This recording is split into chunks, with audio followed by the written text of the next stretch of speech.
Hello, everybody. Welcome to the Monday Night Blue Abroad show. I'm your host, Terry. It's been a big day today. Haven't really stopped talking, watching, listening, consuming Carlton content, creating Carlton content.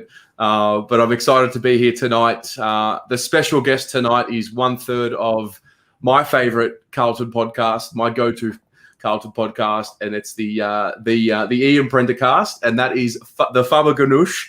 How are you, sir? I'm well. Can't be anything other than great after a win, regardless of how it was, a win over the arch rival. So, up and about. I've watched the replay, 4 times already? It's amazing how many times you'll just, especially the mini matches. The mini matches are great. So I've absorbed all of that. And like you said, online pretty much all day. Getting in and amongst it. It's a good time to be alive when you win. Absolutely, it is. Did you watch from the start or from 3/4 time?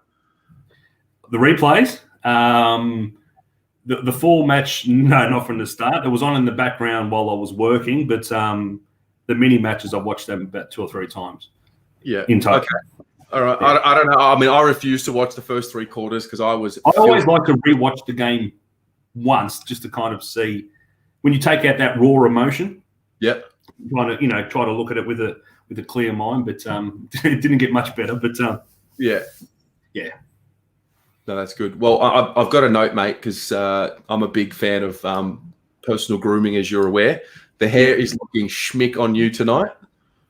It's not bad. Put it that way. I'm not. There's days, and you never have this problem, Terry, where you can spend 30 seconds on your hair. And it comes in, you go, that looks all right. And it's generally when you've got nowhere to go or nowhere to be. But then when you try to get it all right, like for tonight, it's I've been messing with a bit because, you do set a standard that many of us just can't match. So. But I'm trying my best. No, I think you've nailed it. It's good. Look, we love the Prendercast. There's going to be no it's good to introduce you on a show without giving you banter. I'm sure Sean will be watching with his notepad. Shout out to you, Sean and Tim. I look forward Don't shout him out. Don't shout him out. And guess what? Bugger Tim too. Of late, he's got an attitude problem as well. I did notice that. He turned on you last week. He didn't back you in. I know you haven't listened this week yet, but he didn't necessarily come to my defence again. He didn't pile on like he did last week, but he also didn't come to my defence. So, he's on a yellow. He's on a yellow. All right. Yeah. Well, listen, let's get the show started. We'll do our little intro. Got a lot to get through, some last minute news as well, and tonight should be a lot of fun. Absolutely. What's going on? Internet! Martin's been very impressive. Every single time. They call the Carlton supporters and they thank you for all your love. Great sense of playing Glasgow. And there's a magic moment. Ball inside 50. Control! He strikes it beautifully. He's got it. Alrighty. That'll get. If that doesn't get you pumped to do something, then nothing will. No. It's the best. It is. It's the best way to start. We've got a few names rolling on the bottom. They are the members of the channel, the 84 members of the channel here. Just want to shout everybody out and thank you so much for your support. We gave away another Guernsey to Taj over the weekend, who predicted the winner, and that happens due to things like membership, and it allows things like that to get funded. So all of you that make up the members, thank you, and your names will come up on the bottom. Fab, some late news, but we're going to put it at the top of the agenda because it's important. Jack Silvagni has reportedly, and this is and I wouldn't put it up here if it wasn't reported by, we'll call him a respected journo in the industry, but John Ralph has reported that Jack Silvagni has signed a 2-year extension, and it's going to be announced by the club very shortly. So I'm assuming you've seen this. What are you thinking about it? Look, I love it. Jack's one of those players that I think is in everybody's heart. Everybody loved Jack from the minute he walked through the door because of who he is and what he represents. But take away all the emotion. I think he's one of those players who, once he gets 5, 6, 7, 8 pre-seasons under his belt, he's a footballer at heart. So for the club to acknowledge that he's had the season that he's had, because if he didn't have those interrupted starts where he'd have a ripping game, do a shoulder, come back after a week, have a game-saving tackle, do something else. And it was like, this is by far and away his best season. He's put together a fair body of work this season, and to reward him with another 2 years is just deserved. So, yeah, absolutely love it. Yeah, I remember the moment where I started thinking, oh, something's clicked with him. It was mid-2019, and I remember watching him, and every time he'd get tackled, he had this strength in the hips to not get brought to ground. And I can't help but feel like it doesn't go away. Once you get to that level of strength after training for it, you get there. And I think the next level for him is to start really taking those marks, those contested marks that he was doing at the underage level. Is there going to be a point with him where, what's his ceiling, I guess, is where I'm getting at. How good do you think he can get? Look, there's improvement obviously to be had. I'm not saying, I don't know exactly where the ceiling is. He's not like he's going to be the upper echelon type player, but he should get to like a solid B grader, which, you can't have a side full of 18 A graders. That's just not how it works. That's not how the salary cap allows you to structure a side. But he's the type of bloke that once he gets the pre-seasons under his belt, he gets better and better and better. And I think that power through the hips came, it's like you said, it's gym work, but it's also fitness allows you, like when you're not knackered, you get to exert the strength that you built up as well. So Jack, I think, will continue on this progression. If he gets to put games together, consistency together, you'll see he knows football. And he could be, a premiership centre, half forward flanker. So, yeah, absolutely wrapped for the kids, especially on the back of this week where, it's an emotional week for him, and to sign a deal and commit to the club, which I think there was a lot of cynicism around that as well, that Jack Silvagni, that because of his old man and what happened, and that, did the club really want him around? There was that thing around pre-season, this will be his last year at the club or whatever. They'll try and move him on. And that's just a whole lot of hogwash. And just to have him commit is brilliant. Brilliant for all of us. Yeah. I remember when he first came into the league, and I remember feeling, there's so much pressure. The Silvagni name it doesn't have to be spoken about. Ridiculous. Yeah. And yeah, so I remember seeing this photo, which I'll put up on screen now, little Jack. Now, this was that from Steve's 300th? I think it was from his 300th, yeah. Yeah. Yeah. And I'm not a father, but there's something about that just, if you're not warmed by that's what I think separates us from the other clubs. And you look at Essendon, for example, they've lost the favourite son. He's left. I can't imagine Jack Silvagni playing anywhere else. It would be weird. And then there's that talk of, Nick Dacos going at number 1 in the draft. The fact that he's a Carlton supporter. You know what I mean? But still, even that, it was only ever going to play for the Pies. And for Silvagni to not play at Carlton it'd just be weird, man.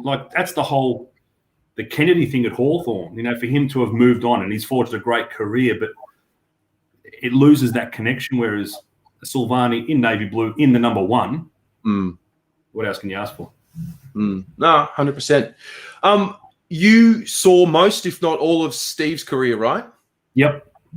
My favourite player. Your favourite player. Perfect. Absolutely. I had the number 1 on my back all throughout my early childhood and teen years. Yeah. Yeah. I remember us doing the Carlton People episode, and you spoke about Steve. I'm not sure if everyone in the audience has watched that, but what do you remember about, what does the Silvagni, name mean to you? What memories does it bring up for you? Oh, well, like I said, we all did this, backyard commentary. Yeah, you got the ball, you're kicking it to yourself, or if you were lucky like I was, we lived in a court. There's a few kids in the street who, you after school, you go out and kick the footy, and you'd always commentate. And it was always Silvagni. Now, Silvagni kicked in from fullback, he marked it on the wing, he kicked the goal, he did everything, because every time I'd play it out, he was in every chain of possession. He was just dear to my heart. I loved him. And my very first email address, Terry, was saucetheboss@bigpond.com. That's how much I love Steve Silvagni. It's he's just everything about him. The way he defended, but when he went forward, it was like that. It was like he was Superman. It was like we had this, break in case of emergency, and we probably exaggerated a bit, but it felt like every time he went forward, he'd go and get us a couple of goals, win the match, and he was heroic, a little bit too brave, and a bit, a little bit, how do you say, a little bit crazy. Didn't really. He attacked everything with a bit of reckless abandonment. So there's a couple of times where he's knocked himself out at Subiaco against West Coast in the Centurion match against Collingwood. He nearly killed himself going into the fence. And if you look at Jack's got that as well. And from all reports, I obviously never saw Serge. Serge was, everyone's been at pains to say, not a dirty player, but hard. He did what had to be done. So it's not tough for tough's sake, but when it's your time to go, he went. And that was Steve, and that's Jack. If you look at Jack has pretty much injured himself 3 or 4 times this season just because he's thrown himself into the contest. So, the Silvagni name, for me especially, I was always Steve, wore the number 1. My brother always had the number 4 for Sticks, and I had the number 1 on my back. And still to this day, there's a big framed picture in my dad's shed of Steve Silvagni in short sleeves, of all things, and he's above the fridge in the garage as well. There's a picture of Sauce at my house now. So I'm a 39-year-old man, and I still love him. I love that. Is there parts of Jack? I mean, again, I didn't watch a lot of Steve because I was just too young to remember, but I remember seeing there are some moments in Jack's career where he's taken like a chess mark, and I think of the same vision. What parts of Jack's game do you see from his family? It's unfortunate because the game has changed, but what I see is that he loves a contest and he knows when to break away. That contest against Pendlebury late in the last yesterday, that was such a Silvagni thing. Yeah. To me, he outbodied somebody and took a great mark, yet how dare Scott Pendlebury lose a contested marking contest. So, we'll give the old man a free kick. But that's a very Silvagni type trait. Sauce would always engage. And the people of his era, it was more of a wrestle half the time. And when you see Jack's always up for the contest. Yeah. And then people of my generation always look at Jack. When the ball goes out of bounds or as a stoppage and the camera's on him and he runs away, you think, shit, you run like your old man. It's identical. It's it's like he's got concrete in his shoes and he's struggling to kind of lift them off the ground. It's that was a Silvagni trait. It's like, do they look tired already? It was like when Scott Camperelli used to run through the banner and look knackered. Like, that's just a trait, and it's the Silvagni trait. The heavy legs. It's when I see that, I just see Steve. Socks down, industrious. Yeah. Yeah, I love it. Well, and there's that. Sorry, I was just going to say, there's that. I now get when people like my dad would look at Steve. Dad would have obviously seen Serge, and you get this love for the offspring. It's almost like an affection for him, and that's how I feel about Jack. Steve being the guy that I love so much. It's like you want to cuddle Jack and you want everything to go well for him. It's just that sense of pride that you get as a fan. Just love it. I love it. Love to hear it. Well, I'm hoping that's going to get announced shortly, but it was like 15, 20 minutes before we went live. I saw the news. So I posted it on Instagram, and we'll see how it goes. It's literally been a Jack Silvagni related post, probably 4 of the last 6. So I think I'm really pushing it out. But he's getting a lot of love and he deserves it. And he does. He does. Yep. We will talk about his game shortly, but we want to touch on one more name. And the next team is Charlie Curnow. So the news is if there was a scratch match in the end. There were reports floating around from the new industry figures that it had all been cancelled and they couldn't get a game together. But I think it was Carlton, Collingwood, and Melbourne, and there might have been another team involved. But long story short, there were four 25-minute quarters from what I'm told. He got through 3 of them. He looked as good as one can look after 2 years. I want to get your take on Charlie Curnow and what do we do? Like last week we spoke with Pom and he made the case that we should just keep playing him in the reserves. There's no need to play him this year. Finals is out of the question, but all of a sudden the finals is back in the question. So what's your take on the Charlie situation? My take is that if he's ready, we play him. Yep. Because glass half empty, if he's done all the rehab and something's going to happen, why won't it happen in the reserves? Do you know what I mean? There's not saying the reserves hit out is going to get you through. It's not like you're not running the boundary. It's a game of football.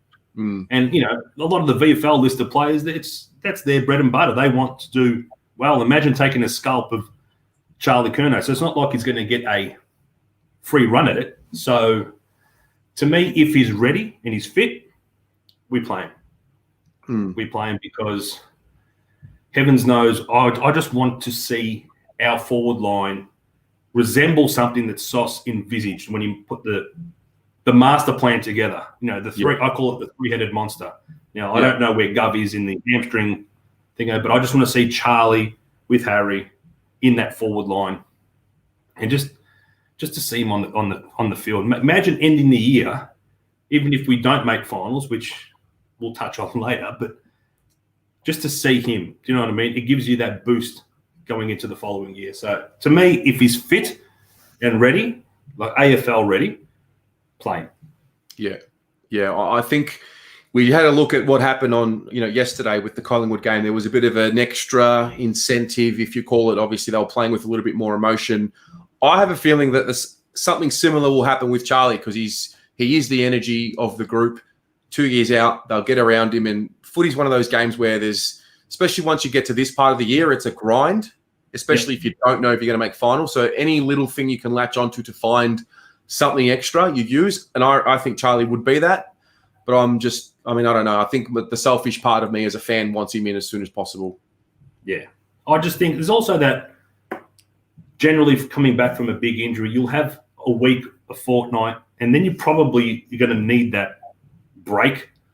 So if it's just 1 or 2 games left in the season, it's probably a good thing just to get, just to whet the appetite again, because he's probably not going to be able to play a block of 6 games. You know what I mean? You just don't come back after not playing any football for 2 years and just be raring to go. So look, I'd throw him in, but that's just me. No, I like it. Well, I'm assuming he's going to suit up again this week and hopefully get through a full game, and then we'll just see how. Do we know who we're playing or what we're doing, or? I got no idea, Fab. I got no idea. So we'll see how it goes. Let's get into the review, the big review. I'm going to start this as I start every week. So I'll get you to give your high-level summary of what you saw and how it looked to you. And in the meantime, everybody in the audience, please summarize yesterday's game in 3 words, and I'll put the comments up on the screen. Well, I'm going to summarize it in 3 words, Terry, for you. Hard to watch. It was. I texted you. It would have been quarter time, and I won't repeat what I said because there's probably some profanities in there. But it was like, what are we looking at? What's happening? Now, the way I see it, even in the first quarter where we were down by a couple, I thought we had the play. We just weren't doing anything with the ball, and it's kind of like we got sucked in a little bit too much, and Collingwood got us over the back, and then that's what they wanted us to do.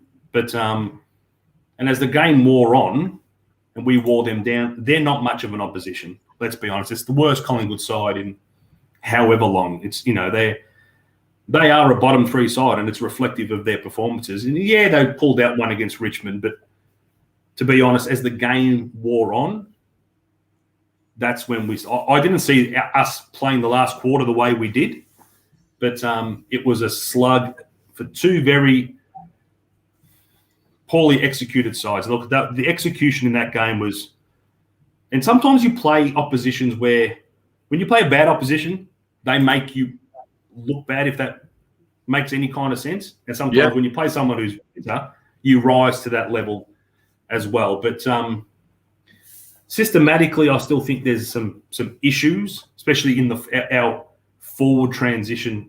Nothing was working. But last quarter, and this has been the way for a couple of months now. If we win the centre clearances, we look good.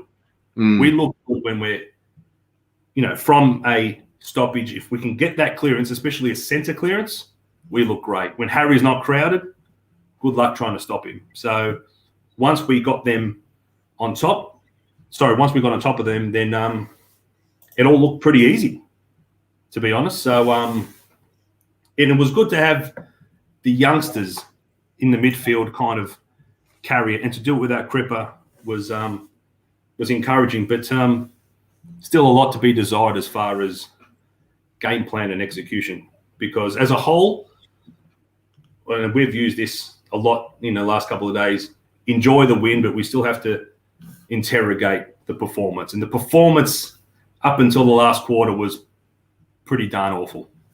Yeah, I found it really tricky to do my player ratings because when I'm watching at home, I'll take notes every quarter and I've got all the players listed. And what was your notes in the first quarter, Terry?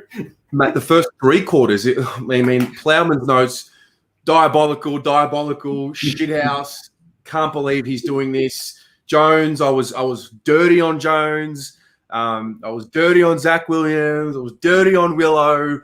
But then, they suck you in and you fall in love, and I'm pacing up and down the hallway and I'm just wondering, how are they doing this? It's Serge's honour, they're not playing with his spirit. They're disgraceful. They're, I'm going to show some clips shortly of Pom and Swoop Luke doing the watch along. I don't know how people can do that because I'm not someone that can be seen during a game because I just go into a different sphere. But I was filthy, and you touched on it, execution, and it's like when I actually thought with no crowds that might help us a bit. It might be something less of a pressure factor for them. But in a way, it almost was more because they can hear everything, and maybe the crowd noise blocks out the pressure at times. But I really find myself asking the same questions when we fail to execute. Is it the players not knowing what to do because of what the instruction is, or is it the players just haven't worked hard enough on their craft? Yeah. There's an element of both. Look, I think that we have a fundamental game plan and structure issue, especially from a point of view of forward 50 transition, but also how we defend as a team. The entire AFL media are right to say that we're ranked, 17th, 18th in defence or what have you. I haven't delved into the stats too much, but we're a very low-ranked side defensively. But if you were to give take out Sam Walsh and Harry, where have our best players played this season? It's been in defence. So our defenders aren't bad, but defensively as a team, that's structure.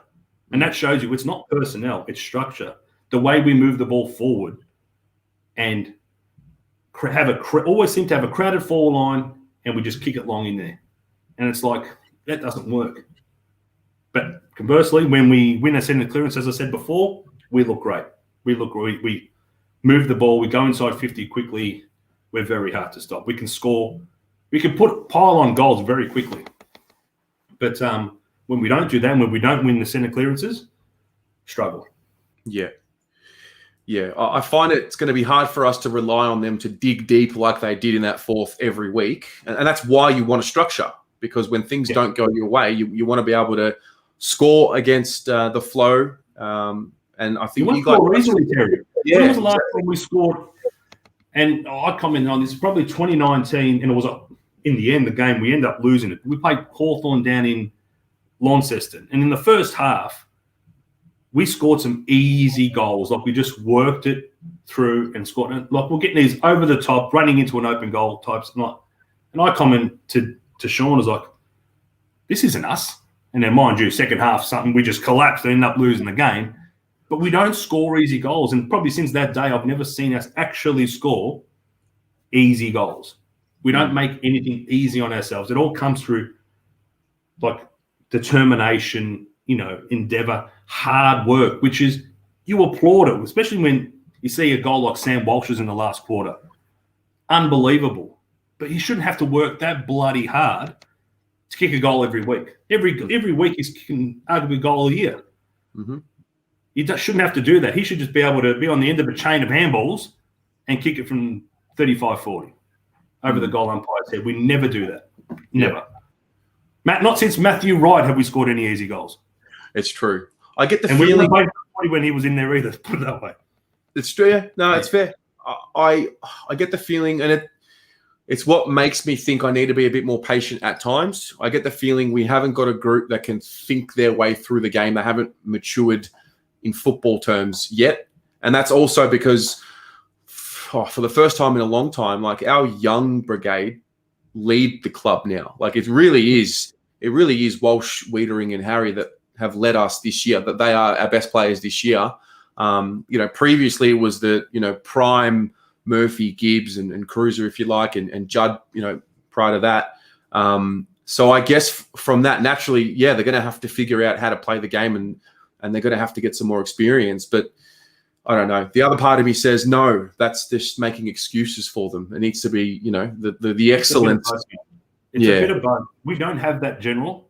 And I look at players like Jacob Wiedering, and I think he'll be a future captain, and I can see those leadership qualities in him. But I would like to have him worry about his own game right now. So, and we mention him far too often, but look, we need a Luke Hodge type, someone who's there, especially behind the play, that I thought Doc would come back in the side and be. Yeah. And I think his own form hasn't helped him in being able to lead and help others when he's so worried about what he's doing and how he's executing his own game. That's what we need. We need someone to control the game on the field. And the worst thing that ever happened, or that could happen, to a rebuilding side like us is when they eliminated runners. So we don't get in-game messages. So even if Tiki wanted to do something, God forbid, he can't. So we need someone out there to be pulling those strings, pulling those levers, keeping our structure, keeping everybody accountable. Where I don't see us having that. That's the one element of this side that I think is severely lacking. No, that's actually a really good point. It's a really good point. A couple of years ago, it would have been end of 2019. Stocker had played 5 games, and Pom and I went down to Icon Park, and we put this video together about how we compared Luke Hodge's first season to Stocker's first 5 games at the time. Very similar in the role they played, very similar in their stats and whatnot. But to your point, if Stocker's going to be that player, he's going to need probably another 5 years to learn the game and control the game, I think. Yep. He's at that point in his career where he just needs to worry about him. Yeah. And I think game by game, you are seeing progression from this kid that we are all absolutely loving. He's hard as nails. He goes into every contest. His hit on Brody Myercheck was just that's what you want. You want someone with a bit of, my mum's watching, so I can't. You need a bit of C-bomb in you, if you get what I'm saying. You need that bit of ruthless attack.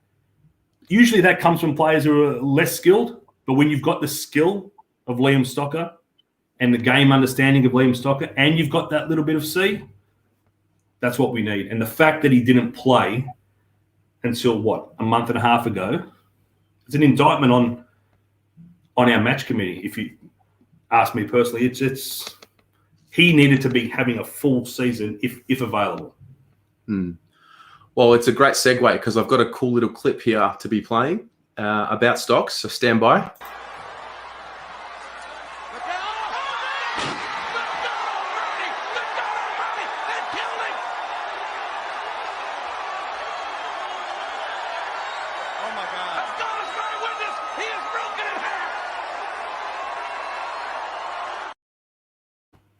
You know what? I'm going to play it one more time because why the fuck not?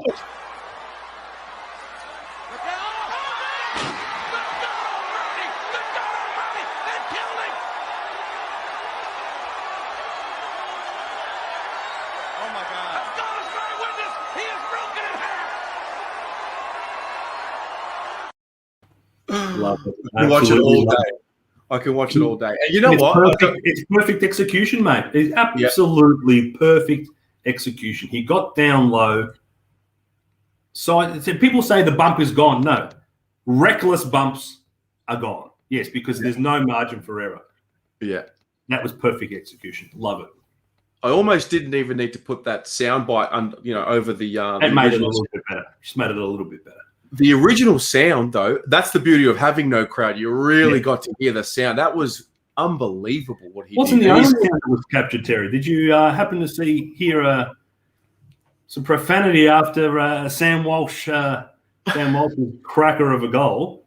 Now, people have attributed the fuck yeah to him.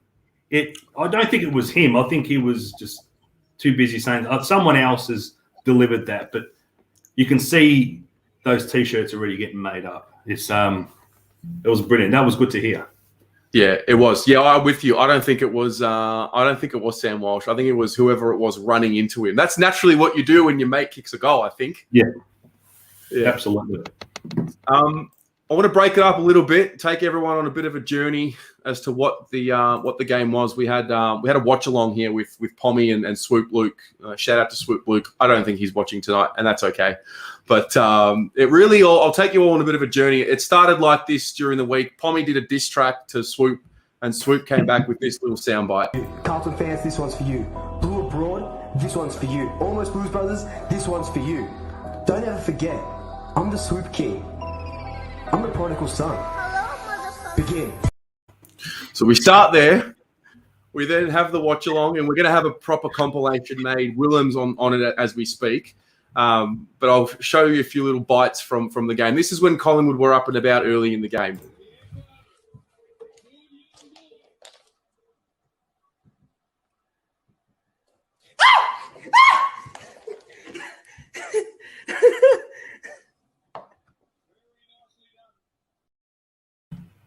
So at this point, I'm thinking, first three quarters, I'm thinking, I don't know how Pom's doing it. The Collingwood fans, I would have logged off, mate. I would have logged off. The Collingwood fans are in the chat giving it to his life, and I'm just because I'm already triggered as it is without being on a watch along, and to have that extra, people in his inbox giving him shit. But then obviously the tide turned, and I've got two more clips to play. This was the Sam Walsh goal. Go on, Walshy! Walshy! Walshy! Yes! He's the best in the league! Best in the league! Sammy Walshy, the best in the league! Swoop was all of us. Like when you cop a goal, you just you grab your phone and just like it's a vent. It's straight away. You have to text somebody. And it's just or there's message groups. There's a message, and then you copy it and you paste it to 3 different other people. Yeah, absolutely. So as soon as it went through, you just see the first thing he did was grab his phone. Loved it. Yeah, and Pommy with the chant. Love it. He's bringing the English to the game, which I like. It's good to see. And then we end off with this. This for me is everything. We started with handstands and we got to this. This right here is their grand final. They're going to be celebrating like Italy just won the Euros again. That's what we've given them. We've given them hope. We've given them fucking hope.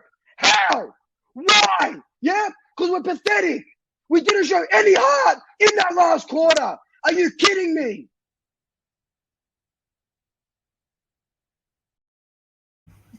The part that resonates with me the most, well, there's two. First of all, it's the how and why we're pathetic, but it's the deep breath and the contemplation of life. Yeah. And this is from a supporter who would have seen a flag, 11 years ago? Yeah. I saw a grand final 3 years ago. And that's the emotion getting drawn. Imagine us. And that pent up, imagine your generation. At least I've seen something. Mm-hmm. Terry, you've seen nothing but crap, pretty much. Yeah. Barring a season here or there. Yep. So it makes for good entertainment, though. It does. I think especially because people were at home as well, it gave people something to watch. And in a funny way, we kind of need each other, the Collingwood and Carlton, because without each other, there is like I guess Essendon and Richmond are rivals, but Collingwood is, and I know that I tend to say that I hate Essendon more, but when we play Collingwood, it's a different kind of feeling. I love the Collingwood rivalry. And it can be more of a rivalry. You can banter.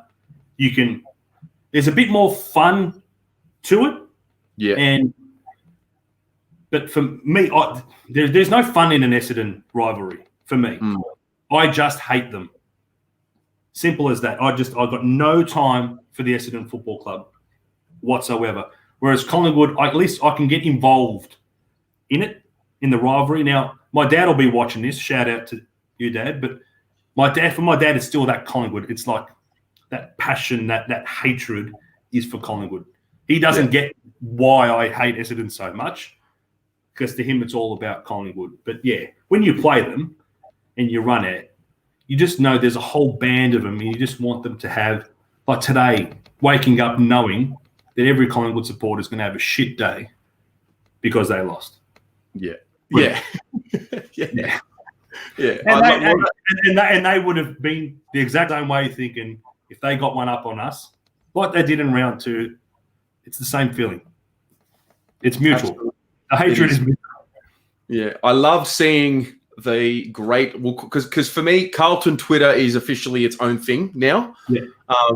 I love seeing the non-Carlton Twitter peeps get triggered by Carlton people getting up and about. I thought it was fascinating today. There was like a 5.5-hour Twitter exchange with some random Essendon guy and a St Kilda and a Melbourne guy. And unfortunately for me, I had replied to one of the earlier messages and I just got stuck in notifications all day. But it's amazing. Yeah, no, Carlton Twitter, like you said, it's its own life form type of thing. Yep. And there's times where I liken Carlton Twitter to Greeks and Italians. Yep. And the reason I say that is you get a Greek or an Italian and you call them what they're not. You say, if you call an Italian a Greek, you'll crack the shits. You call a Greek an Italian, you'll crack the shits. Someone externally comes and they're together. All of a sudden, there's that thing. And so the Carlton Twitter community, we can go each other, and half of us love it, that debate. We debate opinions all the time on Twitter. But God forbid an outsider comes in, mate. I love it. I love it when an outsider tries to come, and it starts off with one person going to and fro, and then another one comes in, and another one comes in, another one comes in. Love it. It's brilliant. I'm a bit too old for the game, but Sean's like he likes to say he's like a dog with two dicks. God forbid an outsider goes him. Oh, it's like Christmas Day for him. Yeah, I think you have summarized that perfectly. Yeah. Oh dear. Let's get to the votes. So you've obviously done this on the show this morning, but so maybe you can give us your 1, your 2, and your 3, and then everyone in the audience as well. Please type in your 1, 2, and 3 votes for the game, and we'll all do a notable as well after this. Yep. So my 1 vote went to Jack Silvagni. I thought he played on emotion for every minute of every quarter. You could tell from the outset he wanted to make it a special day. He wasn't leaving that ground a loser. And it wasn't just his passion and his efforts. He executed. He took a couple of great marks. The mark on the wing was just, that'll get replayed thousands of times. So Jack Silvagni, I think he's crucial to us having a really good functioning forward line. So 1 vote to Jack. I gave 2 votes to I've drawn a blank, mate. I've given 3 votes to 2 votes to, who did I give 2 for? Matt Kennedy. Sorry. Kennedy, yeah. Well, I'm looking at, when you can see the face. I sat next to Matt Kennedy on Puffing Billy last Sunday. I don't know why I have to keep feeling the need to say this, but maybe omen. It's a manifestation. Yeah. When you see Bam Bam on the field, he looks big. And then you see him in real life and you think, God, these guys are so trim. They're so fit. Like I look at it, I'm 3 times the size of Matt Kennedy, width-wise. I've got a bit of height on him too, but geez, but his game, and I think his month has been absolutely sensational. His goal from, I'd like to have it measured. It's almost 80 meters. It's a kick and a half. Yeah. Power. Yeah, I think he stood up in the absence of Paddy Cripps. I think he deserved the 2 and 3 to the man, Sam Walsh, the sister-in-law, as I like to call him. The sister-in-law. The sister-in-law. I've referred to, my sister-in-law's name is Sam Walsh. So to me, Sam Walsh is always, and I love sending the art. She lives in Canada, and I send like snapshots of articles or whatever. She'll text me saying, "Why am I trending on Twitter at the moment?" So the sister-in-law, he was phenomenal. 39 touches, just busting a gut, being everywhere, kicking goals. He's gone past Paddy Cripps as the best player at the club. Yeah. As simple as that. This is a guy who's played 52 games of football. Mm-hmm. Ridiculous. Absolutely ridiculous. So 3 votes to Sammy Walsh. Love it. I went with, I gave 1 to Kennedy. Yep. I gave 2 to Wiedering. I gave a lot of gravity to the captaincy and how he held himself there. And then I gave 3 to Walsh. And obviously we'll touch on Jack. And my honourable mention, I like to be a little bit different and try and bring something else here. I want to give it to Tom de Koning because I just thought, there were moments where he, obviously makes the mistake, the turnover kick, and there were moments where Grundy really worked him over in that second quarter. But I just didn't feel like Grundy had the influence that I was scared that he was going to have. And I just felt like the way that Tom competed was just really good. I was a bit fearful at the start. I think Brody started really well. But what was good to see is that Tom worked through it. And he worked. And like there was obviously that incident where that little sideways kick, I don't know what he was thinking at all. But even to rid that from his mind, go forward, take the mark, kick the goal. No, I thought his performance was worth an honourable mention. I have an honourable mention of Eddie Betts. Yep. Eddie got busy. Eddie got real busy. And I always said Eddie's not going to be the best small forward in the competition anymore. But he'll have moments.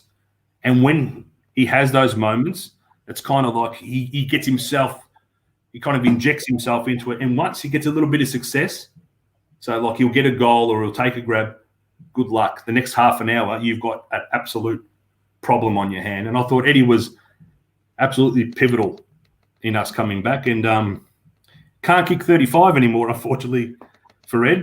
When he passed off the mark inside 50 in the third quarter, and I texted Tim and I said, "What, can Eddie not kick 35 anymore?" And Tim made the good point. He goes, "That's why he won't play next year, because he doesn't have that in his leg anymore. You can't be relying on someone swooping around, being opportunistic and snapping goals from inside 10 meters. It's, he takes that mark 35 out. He shouldn't be looking to pass that one off, but he was brilliant yesterday, and it's good to see. And I love when his smile, God, it's infectious just to see him. No, it is. I think it's also, I think Zach Fisher as well doesn't have a 35-meter or a 40-meter kick in him either. He seems to struggle with the long kick shot on goal. Yep. He's shot from outside 50. I expected it to go left to right. And then when we end up kicking a goal from it, so all's well that ends well. But he needs to trim that mullet, though. It's a little bit too long now. It's a little bit too long. I like it. It's very Sticks 87. Yeah. Sticks had a shorter type mullet in the 90s, but when he first arrived at the club, it was meaty. It had some depth to it. It was long. It was lush. Yeah. And Zach's got that, but now it's getting a little bit. It's gone past Tripadil. When it goes past Tripadil, we need to give it a cut. So give it a bit of a trim. I was saying, I think it was at quarter time, because I was picking them all off one by one. I'm like, Zach, he's got to cut the fucking mullet. It's time to go. It's time to grow up. That's why we're playing bad, Terry, because it's a bloody mullet. It's the length of the mullet. Yeah, I'm petty. I'm petty like that. But on him, in the second half, but more importantly, that fourth quarter, they put him in a rotation in the midfield. He attended, I think, 4 or 5 centre bounces in the fourth quarter, and all of a sudden it's Zach Fisher, the midfielder that we drafted, and Energy. it made me think a little bit more. Always has emerged as someone this year anyway that's cemented that small forward role, and he's someone that hadn't done it last year, and that's why maybe the need for Zach Fisher to go forward was there. But can't we have Zach Fisher more in the midfield now? I don't think, given the injuries, I don't think he has the tank to play as a full-time midfielder. So I think he's going to have to alternate until he gets that. But ultimately, that's where I want to see him. I want to see him so much better there for me. Being a pest in and around, like you get him, Paddy Dow, Paddy Dow's got a sidestep on him and a pirouette that's just amazing. Between him and Fish, they're slippery. Yeah. And that's what I like just to see that, give an opposition something to think about. So, yeah, look, I just think it's a fitness issue with Zach. But ultimately, I'd like to see him pure midfield, and maybe, pinch hitting forward. But until he gets that fitness base, then I think he's going to have to only go in there for short stints. Yeah. Yeah. What about having him more as an outside role? I mean, we're playing Cottrell at the moment, which some people, I didn't think that was the move. But Fish, for me, is someone, I don't really want him on the inside. I want him on the outside, linking up on the wing. But again, that you really do need a tank for that. You do need a tank for that. I think his evasive skills are underrated. I think his work inside, not inside like Matty Kennedy, Paddy Cripps, inside, they're a different inside. They should be feeding it to him, who then still has to have that 1 or 2 moves to get out of congestion. That's where Zach Fisher is going to be best. I don't think he's that gut-running wingman. I think he's more of that midfield rotation type, maybe even a half-forward flank pushing into that. So he's versatile. That's a good problem to have. It is a good problem to have. Yeah. I think the other one I wanted to bring up was Jack Martin, because I just have expectations of these marquee, we'll call them marquee guys, these senior guys that have come to get more opportunity and come to Melbourne, and they're on a solid investment. And I just felt like he's been fit for a couple of weeks. Yes, I understand he's missed a bit of footy this year and whatnot, but the effort and the intensity at the contest last week and the week before just wasn't there. And he finally played like the Jack Martin that I saw last year. Yeah. The thing with Jack, when he's in the game, he's so obviously in the game because he injects himself into every contest. It always seems like he's in everything. And then all of a sudden, 3 quarters will go past and Jack won't touch the ball. And you think, where's he gone? So he's had an absolutely horrid run with injury. Yeah. And I think he's just one of those players who needs to be absolutely prime with fitness. Otherwise, it just affects his game too much. I thought the weekend was probably his best game since returning. So, and he provides us with so much. So he's crafty, he's smart. The one thing he's not a good shot for someone so skillful. He's not a good shot for goal, like a set shot for goal. Yeah. He gets a lot of opportunities and doesn't convert them as much as you would think he is. And he's a very good shot for he's a very good field kick. Yeah. Somehow he's not that accurate from set shot, but for him it's a fitness. It's a fitness thing. When he's fit and able to run out games, that's when we'll see the best of Jack Martin. But he showed a bit on the weekend. He was one of our better players. Yeah, I thought so too. No, I thought so too. I think with Jack, it's interesting. I don't know if I can rely on him to be at his best for the full season because of the way. I mean, he plays an intense brand. That's what trademark is. I don't know if his body can really hold on to that. And I've seen little bantery jabs from like Eddie Betts on Instagram a couple of days before the game, poking fun and putting a video on his story saying, first time for everything, and he was lifting weights. And maybe I'm reading into it way too much. I probably am. But I just can't help but feel like, is there a layer of strength that he needs to put on his body to withstand more hits? Yeah, look, when you do injuries like a PCL, which is what he did early in the year, it restricts your ability to get that conditioning that you need. That I don't think he's got a hardened body, because he does crack in, and he's a great tackler. He's an awesome tackler. I just think he doesn't do heavy contact injuries. He ends up doing soft tissue injuries. So that's where Mr. Russell just needs to work his magic and put him on a program that allows that, strength and conditioning to build, whilst also getting him, prime fitness wise to do what he needs to do. But I'll just strike this year off as a missed opportunities because of injuries. So I think he's got a lot to offer. I love him.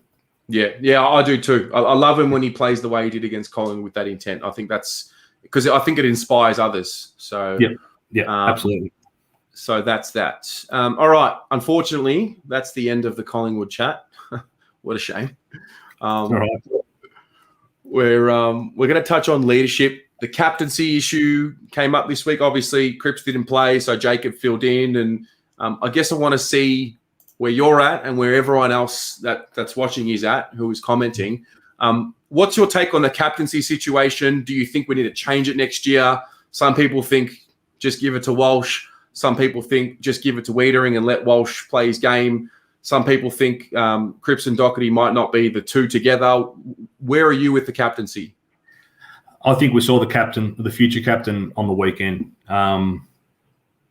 This is not an indictment on Sam Walsh whatsoever. He may be appointed captain and he may go on to be an excellent leader. And he can still be a leader. I just don't see him as the captain. And I wouldn't be burdening him with the captaincy this early in his career.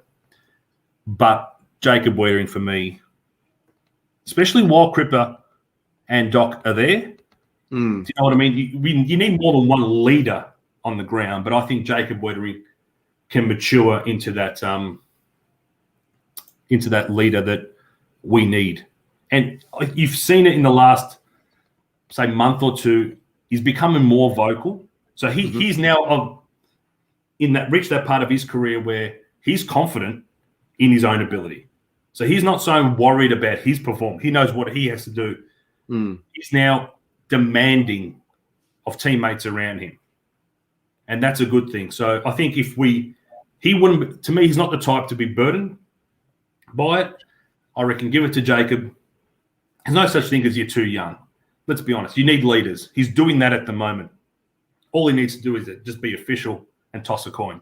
Because that's all it is. Because you still need someone in the middle, and that's Paddy.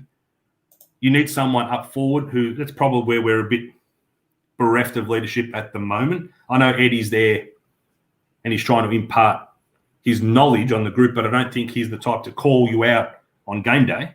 So I think Jacob Wiedering, for me, if there was going to be a change, he's the man for the next 10 years because he's everything you want in a leader. Yeah. I mean, I think that releases so much pressure off Cripps, so much pressure off Doc. I then start thinking, is it just because is it just a knee-jerk reaction?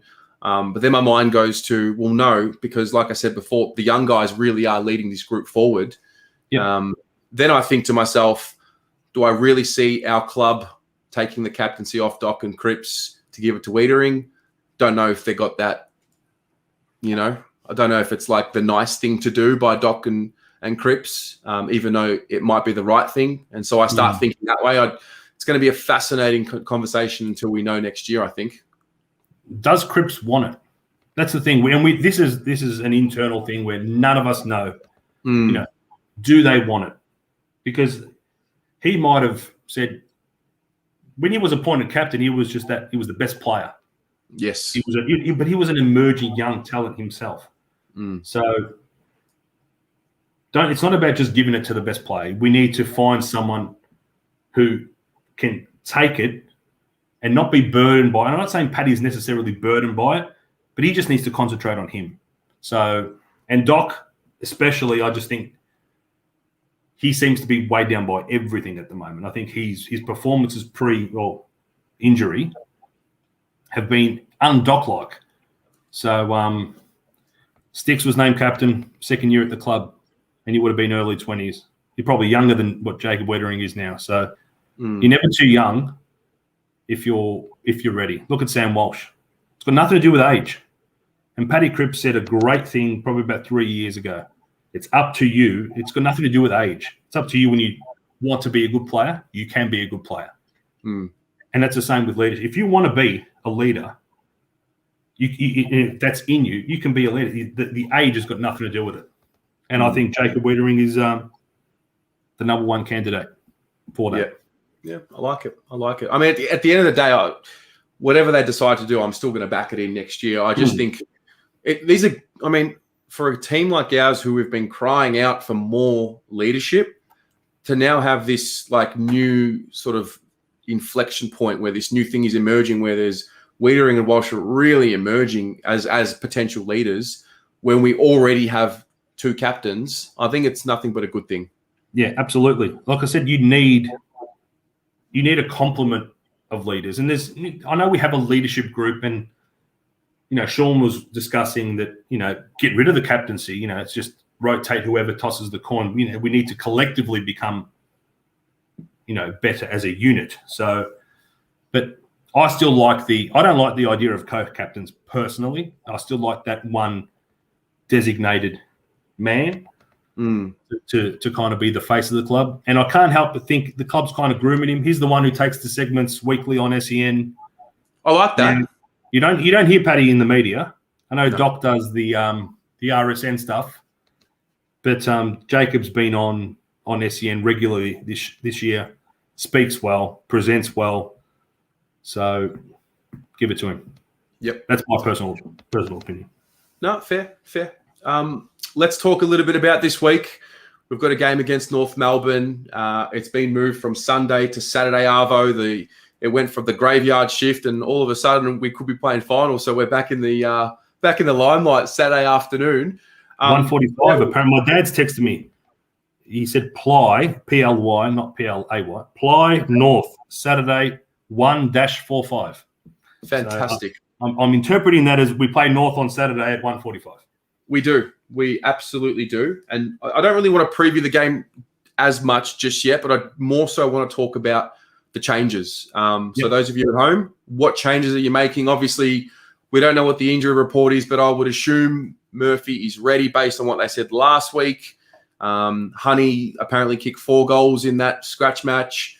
What are you flagging early for this week? I would say, well, if Foggs needed a rest, and I know we didn't get used as a sub, then the season's probably been a bit long for him, and I think he's done well, but I just think it's probably getting to a point where he needs a bit of a break. So Foggs potentially out. Cottrell could make way. Nunes definitely, I think, needs a spell. So, look, if Mark Murphy can make his way as the sub, and then it's just about replacing. So I reckon Jack Nunes out, Mark Murphy to the bench, and then it's just about whether we play,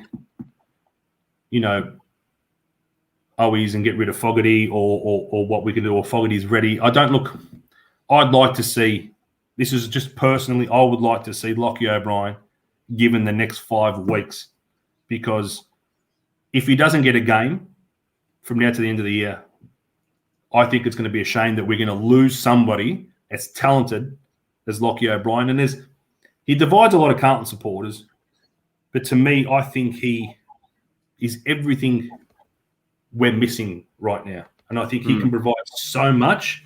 And whilst everybody else has been given their opportunity to shine and string some games together, he seems to be still punished for 15 minutes of bad football 2 years ago. So I'd like to see Lachie O'Brien come in on a wing and Mark Murphy move to the bench. So what's that do? That's probably still keep Cottrell, so Nunes out and Fogarty out. Mm-hmm. Yeah. Yeah. I mean, I see Honey and that, but, where's he going to slot in? Yeah, unless you're dropping an always. Look, Always didn't have a great game yesterday, but he's had a great couple of months. I don't think he's keeping Gibbo out of the side. Yeah, and none of us saw this last year when he played that one game. Then he was, he didn't get anywhere near it. But I think he's been opportunistic. He's been a bit of a pest. I don't think because he wasn't absolutely on fire against Collingwood that you can drop him. So Ed's 200, I think, this week. It is Ed's 200th. It is. So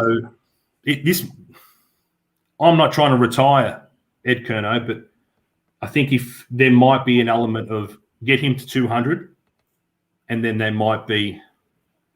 So I just saw it flash up that Paolo has given us the obvious in of Cripper. So if Cripper's ready, then he's in. I don't think Cripps will be rushed back. Yeah, against North Melbourne. If he's sore, what they're saying is, then he won't be coming in. So I think we can get the job done without him as well, which is a good thing. I think we definitely can. It gives us, I think there's something in that too. There's almost daddy's not here to look after the kids, so the kids are going to do it themselves. When was the last time Cripper missed? I think, from memory, I think it was the Freo game in 2019. And what happened?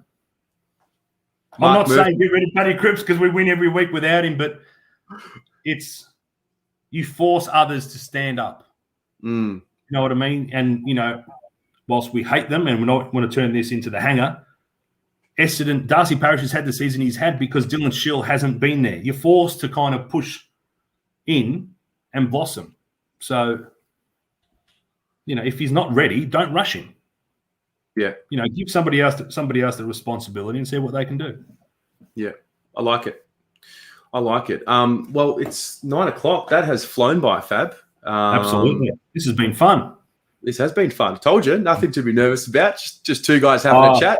280 odd people watching. That's all right. Wonder if one of them was Sean. I'm sure the notepad is out with Sean. We'll see what his feedback is. He'll never admit to it, but he like you said, he'll have taken notes and noted this and noted that. He just doesn't understand that I'm a man of the people, and I collect. We put our arms around everyone, and we're all welcoming. And that's just complete opposite of what he is, which is a prick. So quick shout out, #Club of Ganoush. Anyone wants to join? I've just put it in there, and I've just put it in the live comments now. So for those who aren't watching or those who aren't listening to the Ian Prendercast, I don't know where you've been, but can you tell us a little bit about? Can you tell us a little bit about the podcast and as in when it started and how it's going? And then can you tell us about Club of Ganoush? Because I put the hashtag in there, and I'd hope everyone watching puts the hashtag Club of Ganoush. It gets you a free membership. Look, you get in there, you hashtag Club of Ganoush and request whatever membership you've got. People have requested Hall of Fame memberships. People have gone directly into the Hall of Fame. We've got dog memberships. I'm loving the diversity. We've got, women have signed up, young girls, older ladies. It's hashtag Club of Ganoush and request whatever you want and your wish shall be granted. So whatever level of membership you want, it's a membership for the people, Terry.